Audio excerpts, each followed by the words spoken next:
और आइए शुरुआत करते हैं ज्ञानवापी मस्जिद से। ज्ञानवापी मस्जिद केस की समाअत आज सुप्रीम कोर्ट में भी हुई और वाराणसी जिले की अदालत में भी हुई। अदालत ने कोर्ट कमिश्नर अजय मिश्रा को दूसरे सर्वे मामले से बर्खास्त कर दिया है। वाराणसी जिला अदालत ने सर्वे की रिपोर्ट 2 दिनों में पेश करने की मोहलत दे दी है। इस वक्त फरीकैन पूरा जोर लगा रहे हैं कि फैसला उनके हक में हो। अब देखना यह होगा कि ऊंट किस करवट बैठता है। देखिए रिपोर्ट। ज्ञानवापी मस्जिद का मामला। कोर्ट कमिश्नर अजय मिश्रा को मामले से किया गया बर्खास्त। अजय मिश्रा पर मीडिया में सर्वे से मुताल्लिक जानकारी लीक करने का इल्जाम। मस्जिद में नमाज अदा करते रहेंगे मुसल्लियान। वजू खाने में मिलने वाले ढांचे की होगी हिफाजत। रिपोर्ट पेश करने के लिए वाराणसी कोर्ट ने मजीद 2 दिन की दी मोहलत। ज्ञानवापी मस्जिद का मुअम्मा हल होने का नाम नहीं ले रहा है। Supreme court, Allahabad high court, Varanasi जिला अदालत, हर तरफ गहमा गहमी है। अदालतों के दरवाजे पर मुद्दई और मुद्दा अलय मौजूद हैं और सभी के अपने अपने दावे हैं। हिंदू फरीक कह रहा है कि वजू खाने में शिवलिंग मिला है और मुस्लिम फरीक उसे वजू खाने का फव्वारा बता रहा है। फिलहाल सुप्रीम कोर्ट ने शिवलिंग की जगह की हिफाजत करने की हिदायत जारी की है और कहा है कि नमाजियों को भी कोई तकलीफ होने न पाए। सुप्रीम कोर्ट ने यूपी सरकार समेत ज्ञानवापी के फरीकैन को नोटिस जारी किया है। ज्ञानवापी मस्जिद अहाते के सर्वे और वीडियोग्राफी के लिए सिविल कोर्ट की तरफ से तैनात किए गए कोर्ट कमिश्नर अजय मिश्रा को हटा दिया गया है। अजय मिश्रा पर मीडिया में सर्वे से मुताल्लिक जानकारी लीक करने का इल्जाम है। माननीय सर्वोच्च न्यायालय ने यह कहा कि जिस जगह पे शिवलिंग पाया गया है उस एरिया को डीएम को आदेशित किया है कि वो प्रिजर्व करे और वहां पर किसी तरह का घुसपैठ न होने पावे। और जो दूसरा आदेश उन्होंने दिया है कि उस एरिया के अलावा मस्जिद के अंदर जो मुस्लिम समुदाय के लोग हैं वो नमाज अदा कर सकते हैं जब तक कि इस पिटीशन में जो प्लेंटिफ नहीं आते, अपना पक्ष नहीं रखते, तब तक के लिए व्यवस्था आज की गई है। वाराणसी ज्ञानवापी मस्जिद तनाजा मामले में वाराणसी सिविल कोर्ट ने सर्वे और वीडियोग्राफी की रिपोर्ट पेश करने के लिए 2 दिन की मजीद मोहलत दे दी है। अब इस मामले में अदालत बुध को समाअत करेगी। अब दीगर कोर्ट कमिश्नर और इंतजामिया को कोर्ट में रिपोर्ट पेश करने के लिए 2 दिन का वक्त मजीद मिल गया है। इस बीच सिक्योरिटी सख्त रहेगी। लोग मस्जिद में नमाज अदा करते रहेंगे, लेकिन वजू खाने वाला ढांचे की हिफाजत भी की जाएगी। ज्ञानवापी मस्जिद विवाद के मामले पर सुप्रीम कोर्ट में अहम सुनवाई हुई। मामले की सुनवाई के दौरान मस्जिद कमेटी की तरफ से कोर्ट में ये मांग की गई कि जो फिलहाल निचली अदालत में सुनवाई चल रही है उस पर सुप्रीम कोर्ट रोक लगाए। बहरहाल सुप्रीम कोर्ट ने इस पूरे मामले में सुनवाई के दौरान ये कहा कि वो निचली अदालत में चल रही कार्रवाई पर कोई रोक नहीं लगाएंगे। वहीं मामले की सुनवाई के दौरान सुप्रीम कोर्ट में ये कहा गया कि हिंदू पक्षकारों की तरफ से एक दावा किया गया और ये कहा गया कि मस्जिद में उजू सेंटर के पास एक शिवलिंग पाया गया है, जिसको लेकर वहां की निचली अदालत ने एक अहम आदेश जारी करते हुए उजू सेंटर को फिलहाल सील करने का आदेश दिया है और 20 लोगों को ही मस्जिद में नमाज पढ़ने का आदेश दिया है। सुप्रीम कोर्ट ने इस पूरे मामले में सुनवाई के दौरान उत्तर प्रदेश सरकार की तरफ से पेश सॉलिसिटर जनरल तुषार मेहता ने कहा कि इस पूरे मामले को लेकर वो उत्तर प्रदेश सरकार की तरफ से पक्ष रखेंगे, लेकिन जो मुख्य याचिकाकर्ता हैं हरिशंकर जैन वो स्वस्थ नहीं है, लिहाजा इस पूरे मामले की सुनवाई टाल दी जाए। सुप्रीम कोर्ट ने फिलहाल इस पूरे मामले में सुनवाई करते हुए निचली अदालत के द्वारा दिए गए फैसले पर रोक लगाई और ये कहा कि इस पूरे मामले में सुप्रीम कोर्ट दोनों पक्षों के अधिकारों को सीमित करेगा। वहीं सुप्रीम कोर्ट ने इस पूरे मामले में अहम आदेश जारी करते हुए निचली उस आदेश पर रोक लगा दिया जिसमें यह कहा गया था कि मस्जिद परिसर में सिर्फ 20 लोग ही नमाज पढ़ेंगे। सुप्रीम कोर्ट ने फिलहाल निचली अदालत के इस आदेश पर रोक लगाते हुए यह कहा कि फिलहाल यहां पर जो भी नमाज अदा करना चाहता है वो करे, लेकिन हिंदू पक्षकारों की तरफ से जो दावा किया गया कि वहां पर शिवलिंग पाया गया है उस एरिया को प्रोटेक्शन दिया जाएगा। यानी कि सुप्रीम कोर्ट ने शिवलिंग दावा करने वाले उस पक्ष की बात को भी माना और दोनों पक्षों के अधिकारों को सीमित कर दिया। वहीं सुप्रीम कोर्ट ने फिलहाल शिवलिंग वाले इलाके को सील किया है और वाराणसी के डीएम को यह निर्देश दिया है कि वो सुनिश्चित करें कि वहां पर कानून व्यवस्था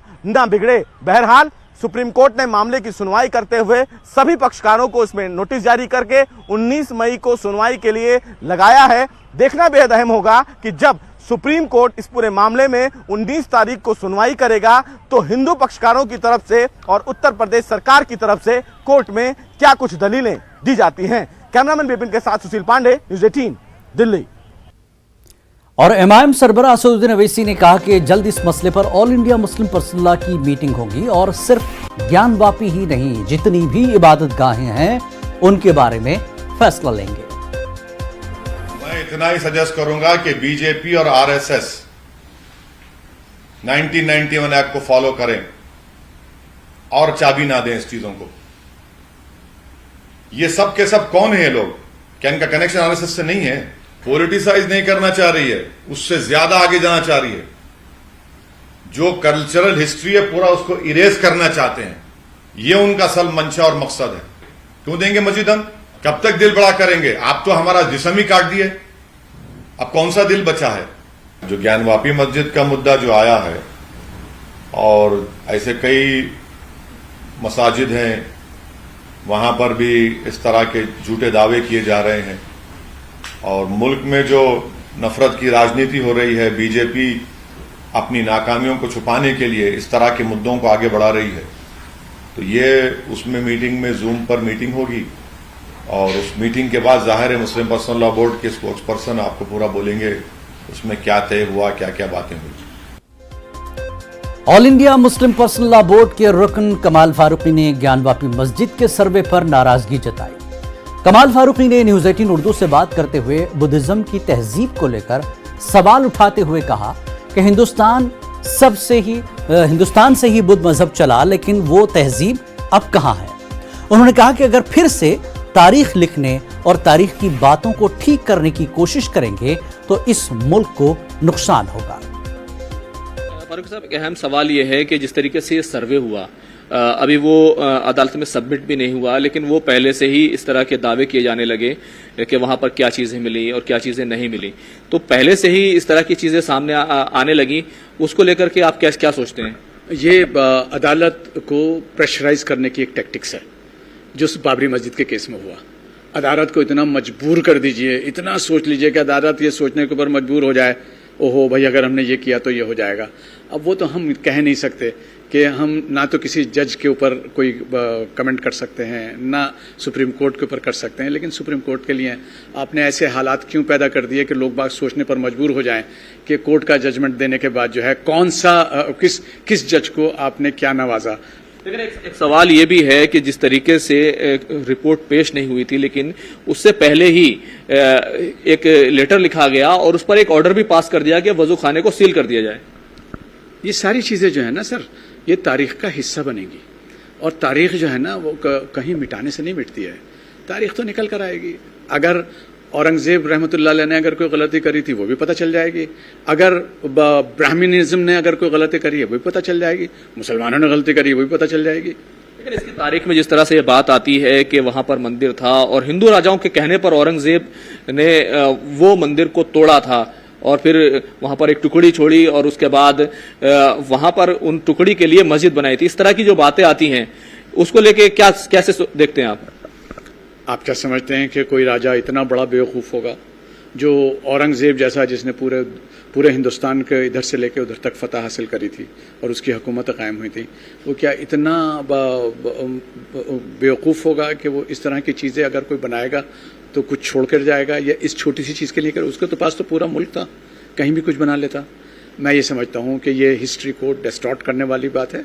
और मान लिया एक मिनट के लिए मान भी लिया कि अगर ऐसा भी हुआ है तो क्या हमारे मुल्क का जो लॉ है जो इन तमाम चीज़ों को क्लोज कर देता है, इन चैप्टर्स को, उसको फिर दोबारा खोलेंगे?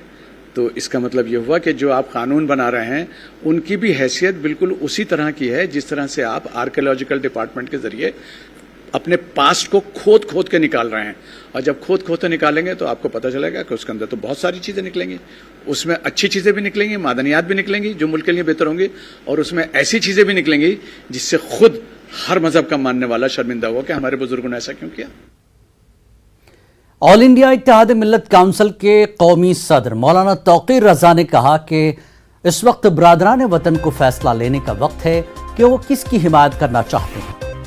क्या वो ऐसे लोगों की हिमायत करना चाहते हैं जो मुल्क के माहौल और भाईचारे को खत्म करने के दर पे हैं। बरादरान वतन ऐसे लोगों के बहकावे में ना आए। सभाएं हो रही हैं, इसका मतलब ये है कि शासन में जो बैठा हुआ है वो असल में धृतराष्ट्र ही है, और धृतराष्ट्र को, आज के धृतराष्ट्र को ये फैसला करना चाहिए कि वो न्याय के साथ है या अन्याय के साथ है। मैं कहना चाहता हूँ अपने हिंदू भाइयों से कि ये आपके निर्णय लेने का वक्त है। आपके धर्म का और हिंदुत्व का किस तरह ये लोग मजाक उड़ा रहे हैं, मजाक बना रहे हैं, पूरी दुनिया में ये खराब मैसेज जा रहा है। और समाजवादी पार्टी की तरफ से भी एक बड़ा बयान आया है। जी हां, सरबराह अखिलेश यादव ने कहा कि समाजवादी पार्टी हिंदुस्तानी तहजीब और सकाफत के साथ खड़ी है और मुल्क में भाईचारा चाहती है।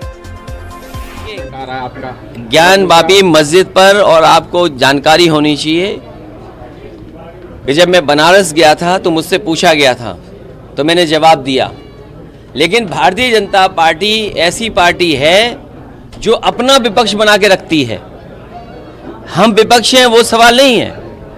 भारतीय जनता पार्टी अपने सुविधा के लिए एक विपक्ष बना करके रखती है, और ये समझना चाहिए भारत की राजनीति में भारतीय जनता पार्टी ने गुपचुप तरीके से हाथ मिला करके कई विपक्ष बना करके बैठे हुए हैं। समाजवादी पार्टी इस देश की जो संस्कृति रही है, समाजवादी पार्टी इस देश की जो भाईचारा रहा है, उसके साथ खड़ी है समाजवादी पार्टी। इस वक्त की अहम और बड़ी खबर आपको दे दें, मुस्लिम पर्सनल लॉ बोर्ड की मीटिंग शुरू हो गई है। जी हां, ज्ञानवापी समेत मुल्क के दीगर मजहबी मकामात का मामला है, जिस पर all India Muslim personal law board की मीटिंग शुरू हुई।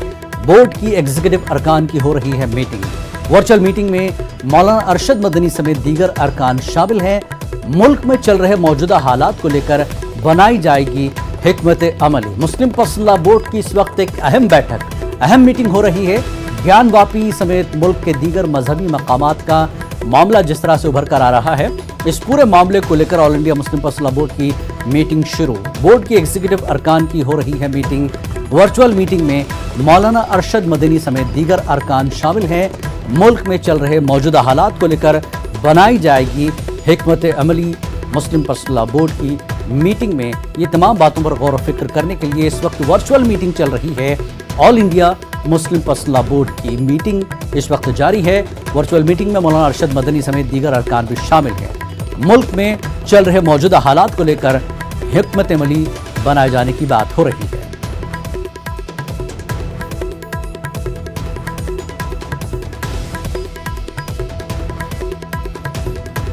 मुस्लिम पर्सनल लॉ बोर्ड की वर्चुअल मीटिंग इस वक्त चल रही है। मुल्क में चल रहे मौजूदा हालात को बनाकर हिकमत अमली तैयार की जाएगी। वाराणसी की मशहूर ज्ञानवापी मस्जिद में जो सर्वे हुआ है उसको लेकर और मुल्क में जिस तरह के हालात मजहबी मकामात को लेकर चल रहे हैं, उस पर all India Muslim personal law board की मीटिंग में गौर व फिक्र किया जा रहा है। बोर्ड की एग्जीक्यूटिव अरकान की मीटिंग हो रही है। वर्चुअल मीटिंग में मौलाना अरशद मदनी समेत दीगर अरकान भी शामिल है।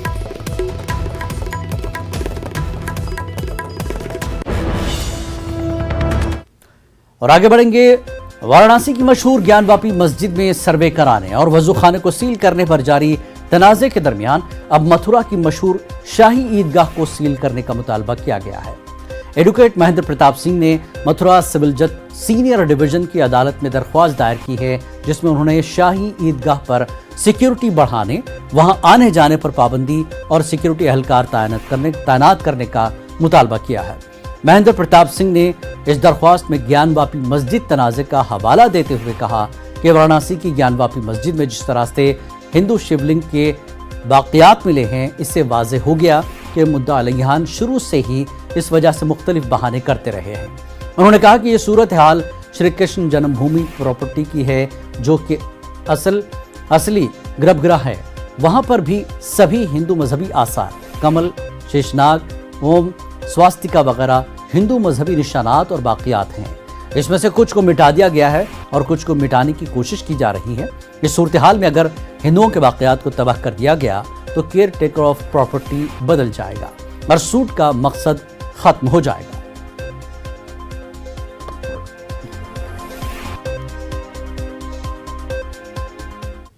खास बात इंडिया में वक्त है एक ब्रेक का। ब्रेक के बाद फिर लौटते हैं।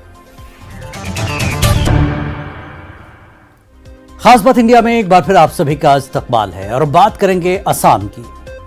असम में सैलाब से 2 लाख से ज्यादा अफराद मुतासर हैं। रियासत के 33 अजला में से 20 अजला सैलाब से मुतासर हैं। इन अजला में 800 से ज्यादा गांव सैलाब की जद में हैं। कम से कम 7 अफराद हलाक हो चुके हैं, जबकि 33,000 से ज्यादा अफराद रिलीफ कैंपों में पनाह लेने को मजबूर हैं।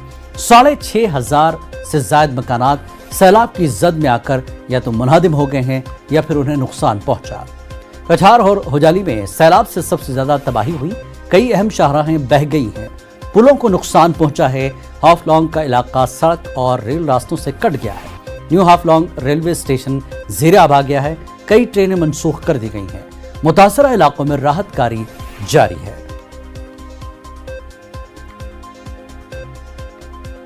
सिचुएशन तो बहुत ख़राब है, लेकिन बहुत आदमी बहुत दिक्कत में है, बहुत ज़्यादा दिक्कत में है। गरू सगल ऐसा बहुत कुछ भी लेके आदमी बहुत प्रॉब्लम में है और खाना पीना का बहुत मुश्किल भी हो रहा है लोगों का। और भी मैं भी फ्लड में था, जैसे तैसे करके इधर आया। खाना पीने का पानी तो अभी मिल नहीं रहा है, वही पानी पीना पड़ रहा है किसी को। और खाना पीना तो बहुत मुश्किल है आदमी लोगों का। अभी फ्लड का स्थिति हालत बहुत ख़राब है। रोज़ रोज़ पानी बढ़ते रहता, आदमी लोग बहुत परेशानी में है अभी तक। अभी खाना पीने के लिए, सोने पीने के लिए आदमी लोग बहुत परेशानी होता है, लेकिन मदद जैसे चाहिए ऐसे होता अभी तक हुआ ही नहीं।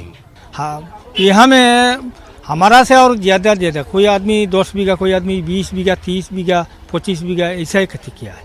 सब आदमी को खेती डूब गया, कोई फसल उठाने नहीं सकता है, तो सब डूब गया। आपके परिवार में कितने सदस्य हैं? हमारा परिवार में टोटल 8 सदस्य हैं। झीलों की नगरी भोपाल में इंतजामिया की नाक़िस कारकर्दगी के सबब 15 लाख से ज्यादा लोगों के सामने पानी की मुश्किलात पैदा हो गई हैं। भोपाल म्युनिसिपल कॉरपोरेशन ने कोलार पाइपलाइन की मरम्मत का काम होने के सबब 60 घंटे में पानी की सप्लाई को यकीनी बनाने का ऐलान तो किया था, मगर 3 दिन से ज्यादा का वक्त गुजरने और पानी की सप्लाई यकीनी नहीं होने से लोगों को टैंकरों के अलावा दूर दराज की बस्तियों से पानी भर कर लाने को मजबूर होना पड़ रहा है। हालांकि म्युनिसिपल कॉरपोरेशन इंतजामिया का दावा है कि पानी की सप्लाई शुरू कर दी गई है और जो कुछ रह गई है वो कल तक 100% हो जाएगी। 48 घंटे का बोला था, अभी तक नल चालू ही नहीं हुए। हम बहुत परेशान हो रहे हैं पानी के लिए। अभी कोलार लाइन भी बंद है, 15-20 दिन हो गए। वहाँ से भी टैंकर आते हैं तो बहुत भीड़ होती है पानी के लिए, तो हम लोग नल से लेकर आते हैं, वहाँ पर भी बहुत भीड़ होती है। बहुत परेशान हो रहा है पानी के लिए। दिन भर में 2-4 गुप्पे भी भर नहीं पाते ढंग से। तो अभी कहाँ से मैनेज कर रहे हैं आप? अभी इधर एक बोरिंग है, वहाँ से ले आते हैं, वो भी 2-4 गुप्पे भर लेते हैं। फिर इसके बाद दिन भर 1-2 कुप्पे करके कहीं टैंकर से लेकर आते हैं, फिर हमारी पूर्ति पूरी कर लेते हैं। और वैसे तो अभी 3 दिन हो गए तो काफ़ी परेशान हो रहे हैं नल के लिए। सर, यहाँ पानी की बहुत समस्या हैं और करीब नगर निगम ने बोला था 48 घंटे के अंदर पानी आ जाएगा, लेकिन पानी अभी तक नहीं आया। बहुत परेशान है और टेम्परेचर इतना हाई है सर, बहुत सारी दिक्कतें हैं पानी के लिए। जो ज़्यादा समय में भरते थे पहले पुरानी पाइपलाइन से, अब कम समय में बेहतर प्रेशर से भर पा रहे हैं।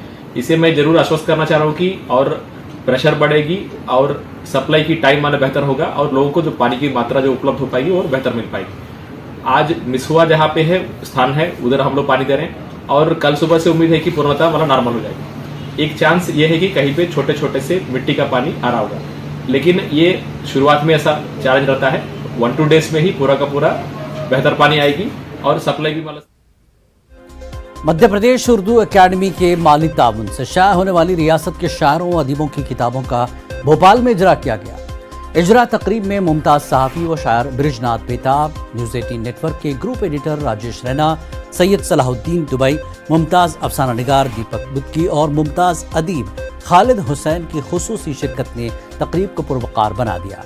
इजरा तकरीब में नेमतुल्लाह नदवी की किताब अक्स जमील, मोहम्मद खालिद आबदी की किताब बाज़गश्त, मोहम्मद याकूब साबिर की किताब दस्तक, अब्दुल अजीज रोशन की किताब दिन भी रोशन रात भी रोशन, शाहिद सागरी की किताब रोज़न फिक्र, हनीफ अव्वल की किताब सिलसिले ख्वाबों के और आदर्श दुबे की किताब गज़ल का आंगन का इजरा किया गया है।